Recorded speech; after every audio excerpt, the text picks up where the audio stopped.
taking ventures, because also I know also the company that take is just to kill them or take and kill the idea. That we have seen it, right? Yeah.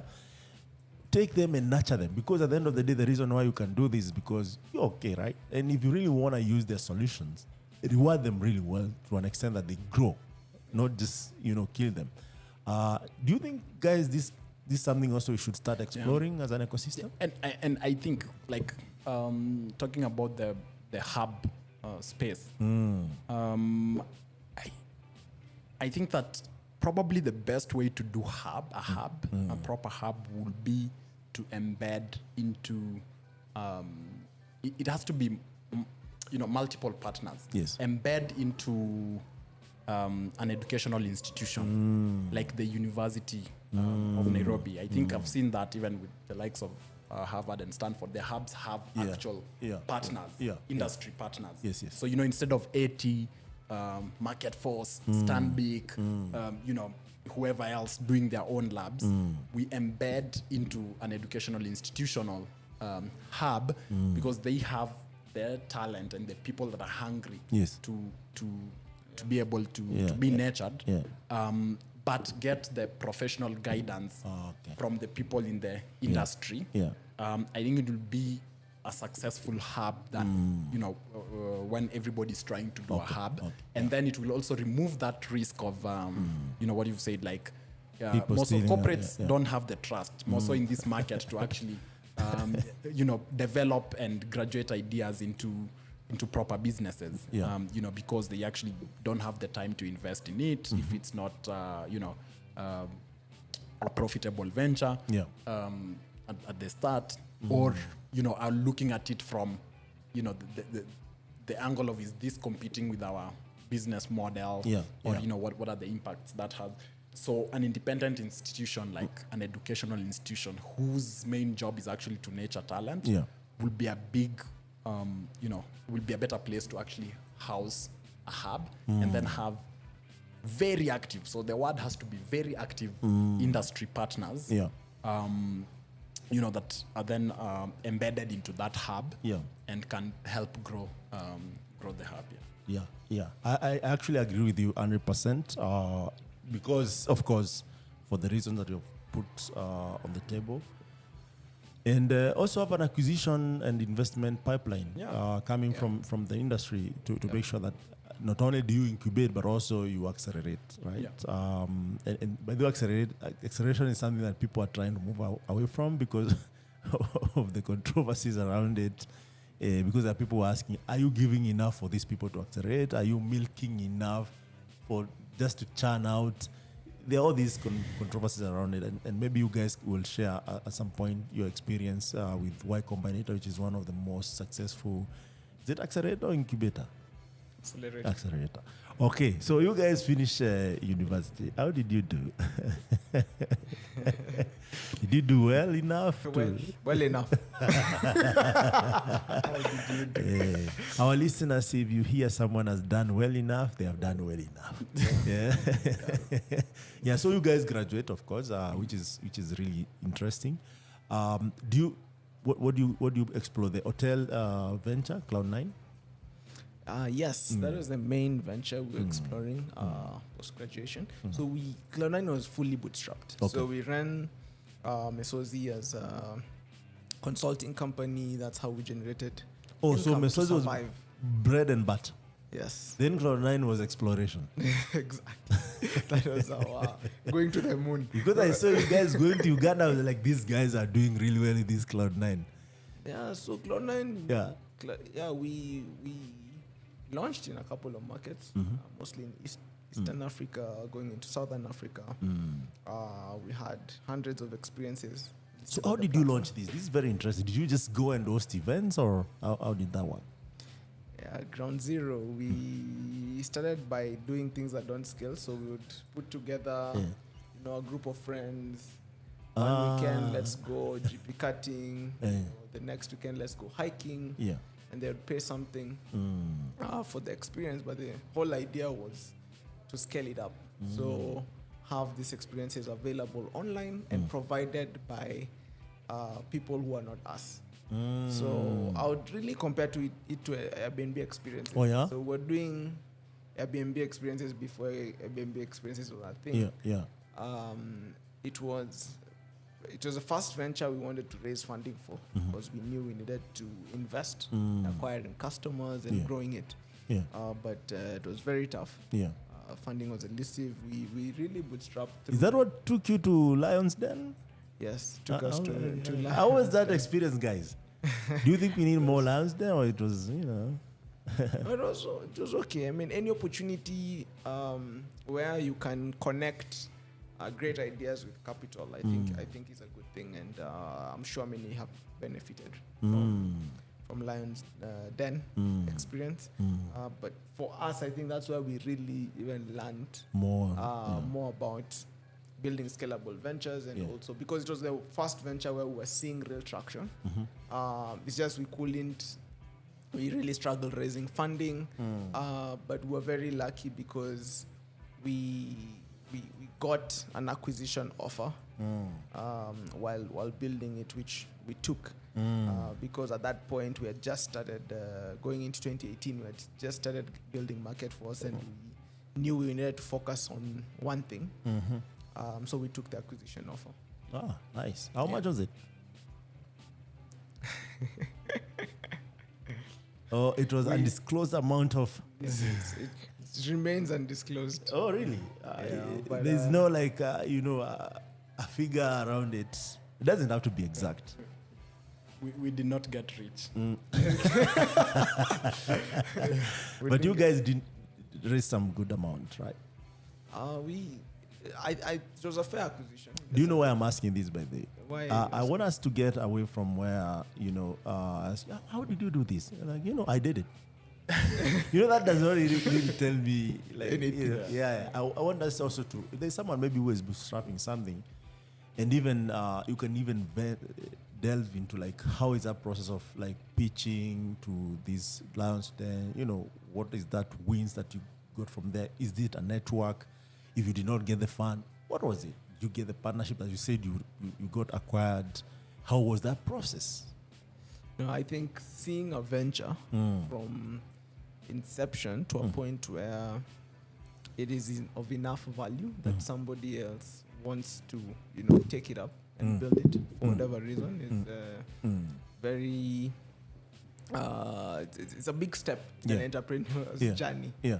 And if you observe a lot of great entrepreneurs, likes of Elon, Musk, and many others, had that opportunity to build something that was sold. As much as that was not the main success, they went on to build other things. Yeah. But you learned so many lessons, and I'd say that's what CLOUD9 was for us. It taught us how to build a marketplace. How do you connect?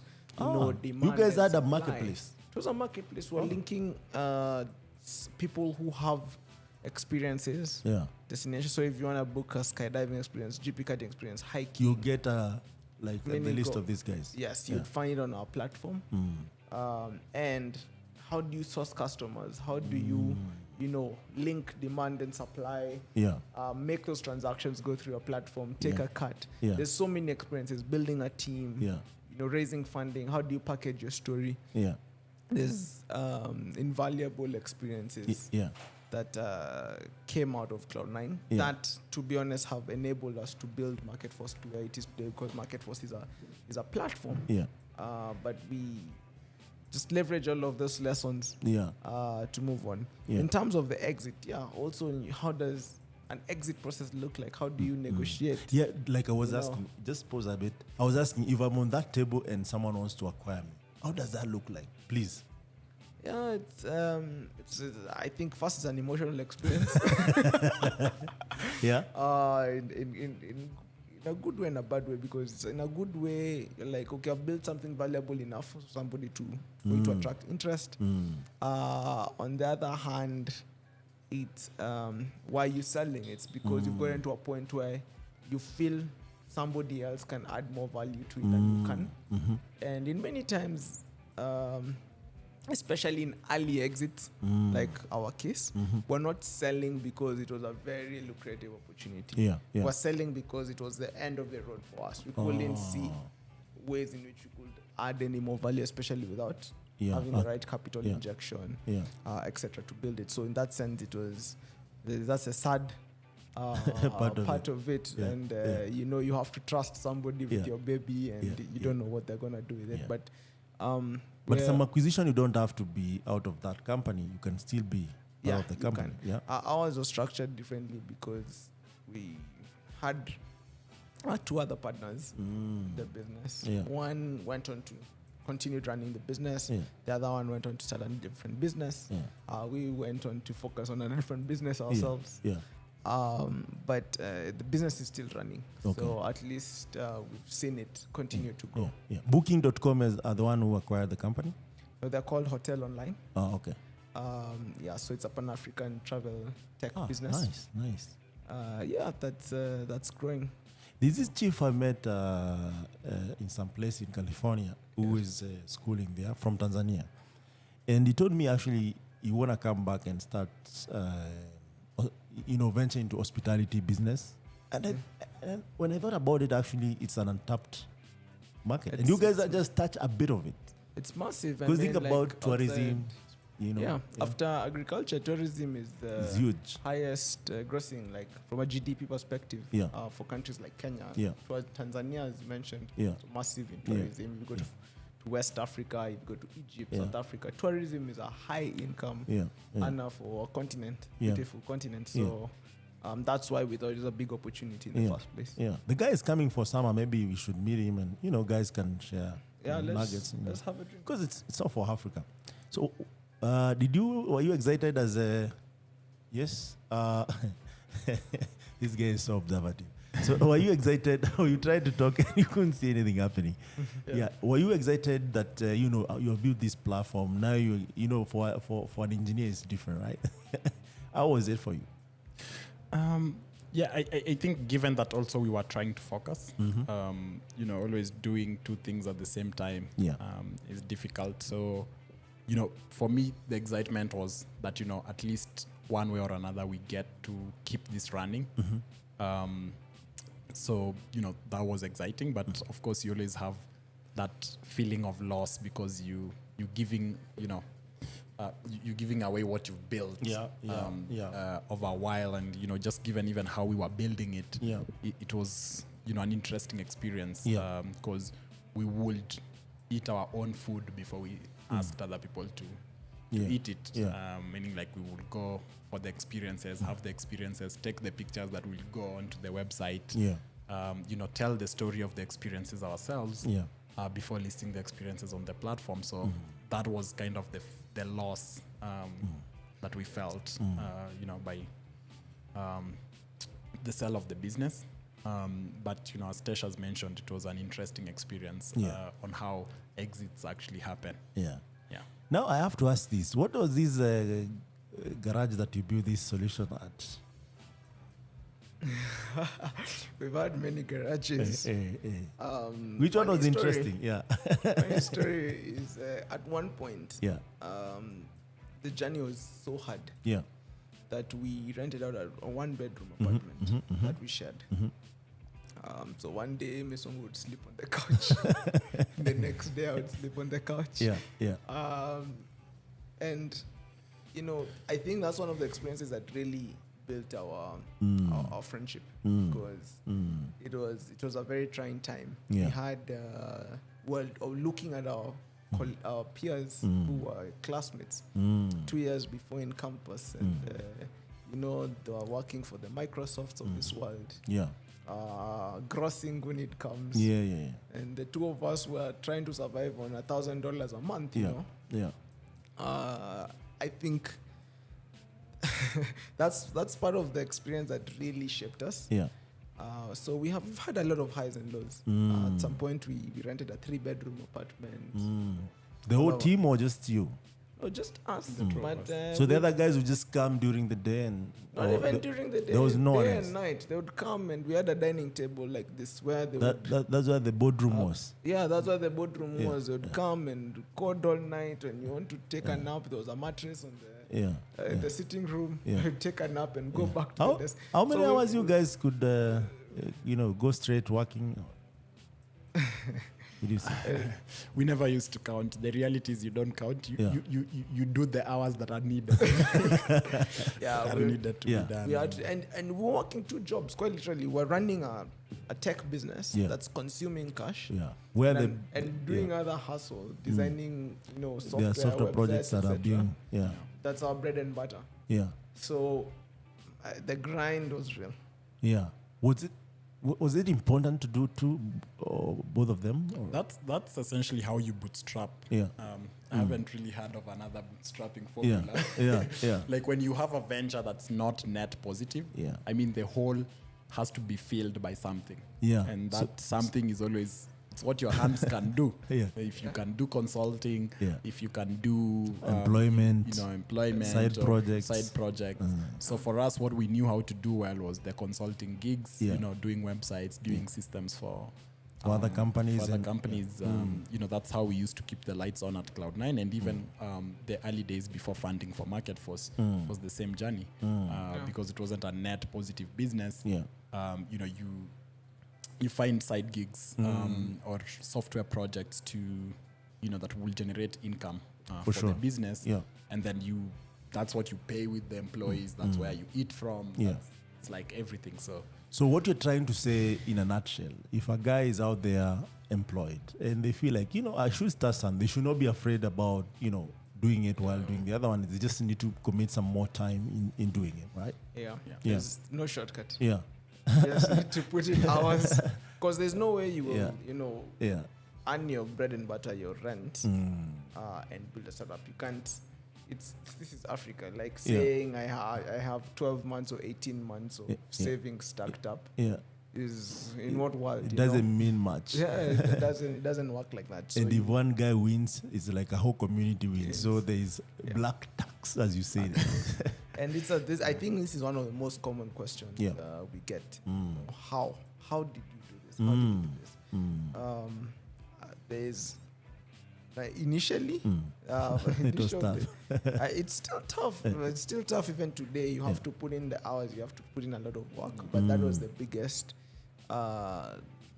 differentiator in the sense that people want or imagine, because that's what we see online on media. It's very glorified. People see the success, but they do not realize the amount of work it takes. Mesongo and I we're relatively young because he just turned 30. I'm turning 30 in about 2 months. And it looks like but we started doing this 12 years ago. But it's not been. We started hustling in campus. We learned so much, throughout that progress. Throughout that process. So somebody starting out a business at 27, you have 3 years of entrepreneurship experience. Right? Like it makes a big difference. True. But that's the side of the journey that most people don't see. And that's why I actually had to ask, because I actually wanted people to just see the other side. They don't see the struggles and everything. Go ahead. I think I also wanted to say thank you for the way you're doing the journey. Because we started with how we grew up. And everything. Because I feel like one of the things that's never done well on this whole entrepreneurship circus is really the journey, because most of the times it's just the headline news that most people get to talk through, which do not create a reflection of what the real journey is about. And this is not to say that entrepreneurship is tough or it's difficult. I do believe that anything that you're doing that's important is always going to take a lot of hard work. But I think we just need to shape differently how we tell the entrepreneurship stories so that we're able to go deeper and share the realities that are there. But I think generally the thing that I believe, and I always tell Tesh that this entrepreneurship thing is not really about a specific destination.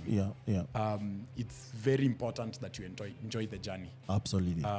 Because as you go through the journey, the problems we faced in Cloud9 are not the same ones we faced in MarketForce 1, and not the same ones we are facing today. They will always change. Entrepreneurship is about being a problem solver. There's always new problems to solve. always a bigger scale. Yeah. That one I can always guarantee. Yeah. In Africa, it's all about solving problems. There are places where people start solutions, not based on problems, based on things to do, like how can I do better music, or how can I do better software. It's not a problem. It's like, how can I do something better? Enhancement. Yeah. If you think about it. But in Africa, and this is something that I reiterate again and again, is that Africa, we have so many problems to solve that even we don't have time to say, I want to do a better MarketForce, or I want to do a better Africa stocking. You can only solve so many problems in Africa without exhausting them, even in our lifetime. So it's a good thing that you guys enjoy the journey in it, because if you don't, actually, you can give up really quick. Especially in this ecosystem, it's tough.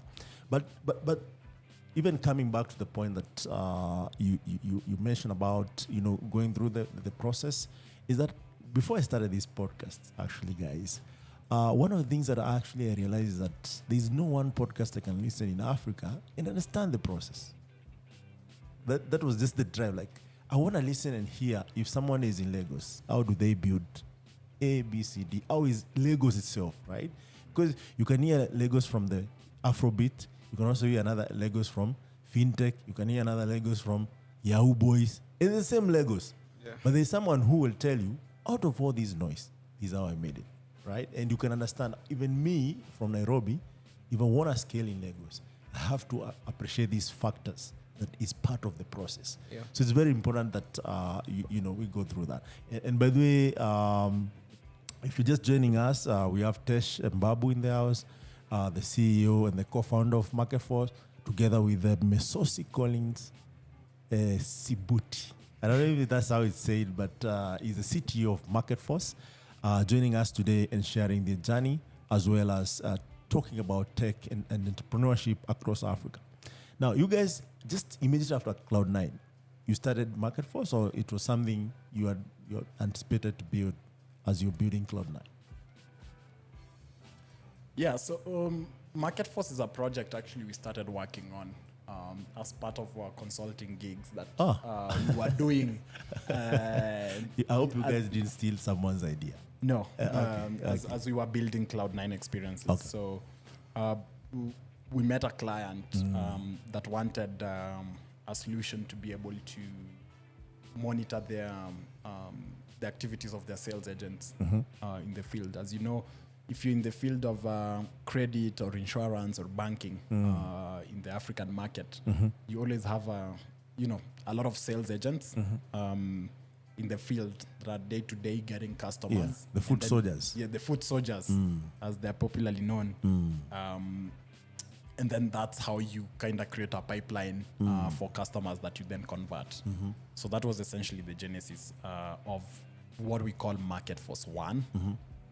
So we ended up just building a Salesforce tool for such customers to use to be able to see what these foot soldiers do on a day-to-day basis. So the solution will be able to tell you when the person went to the field, how many people they talked to, what products those people are interested in, and then end up doing like the origination. So if it's insurance, you will submit an insurance form on the application. If it's credit, you will submit, the credit origination form of how much they want in the loan, what's their ID, where are they employed, how much are they earning. So all that origination work.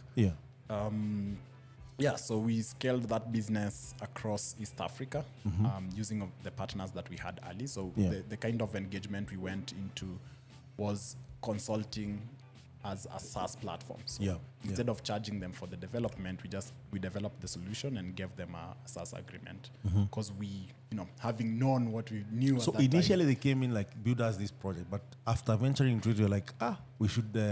They didn't even know what they wanted to build. Actually, they just came in with a problem. Like we have field, we have people in the field, that we need to kind of manage, and we think that a software solution can help with this. So we prescribed the solution. So we had something in place already. that we went and presented to them. Then they said, okay, these are kind of the changes the way our business runs. These are changes we will need on this solution, for you guys, for it to be able to solve our problem. Yeah. Oh, nice. And when you presented this as a solution, how was the uptake from the customer and also from the end users? Yes, it was an interesting development journey, because at that point we were essentially co-developing with the customers in terms of developing something, taking to them, getting feedback, going to the field, interacting with the actual end users of the solution, getting feedback, building. It was a lot of work building. Yeah. We still needed to bootstrap, because we were building a SaaS business, and we kind of required a lot of manpower to again build the solution before we could realize revenues from the SaaS solution itself. But it was an interesting experience, given that we were building with the customer. Kind of interesting, but my question would be, did you also build this also having the side hustle, or now things at least were looking good, there was traction? So we still needed to do the other stuff we were doing as consulting work. Yeah. Because in a SaaS platform, until you get the scale that's required, you will not be able to meet your bills. Yeah. But what was your vision besides just building some platform that will serve your customers? What was the vision behind it? Us guys, we kept building with the mindset of we want to build something impactful and scalable.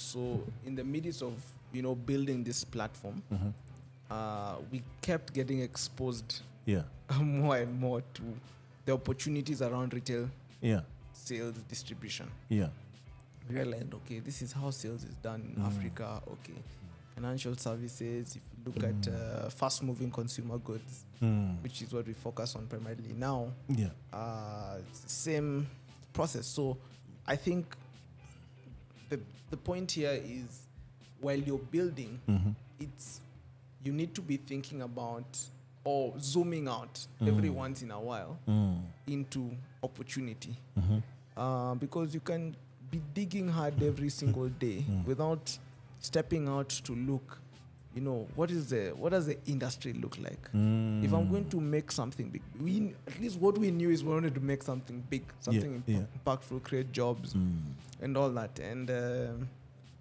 this is sort of a process that enabled us to connect dots. We had built a marketplace. We had, built a team. We had exited a business. Then you have this experience where you actually have paying customers, and you can see other people still on the same solution. So the light bulb moment came. I can't even remember the exact day, but we thought, why can't we package this thing that has been adopted very well by this company into something that other people can also benefit from. And that's how MarketForce was born. Funny enough, even MarketForce itself, the brand, we didn't sit down and call our product. The next question I was like, where do you come up with these MarketForce and then MarketForce 360? Because there was MarketForce, right? And then it emphasized to MarketForce 360? It's the other way around. So it was MarketForce 360, and then now it's MarketForce. Okay. So please tell me about that. This journey can confuse you. Yes. I think it was MarketForce 1. Yes. So, maybe I don't actually remember how we did it, but it was, it was MarketForce 1, and then we dropped.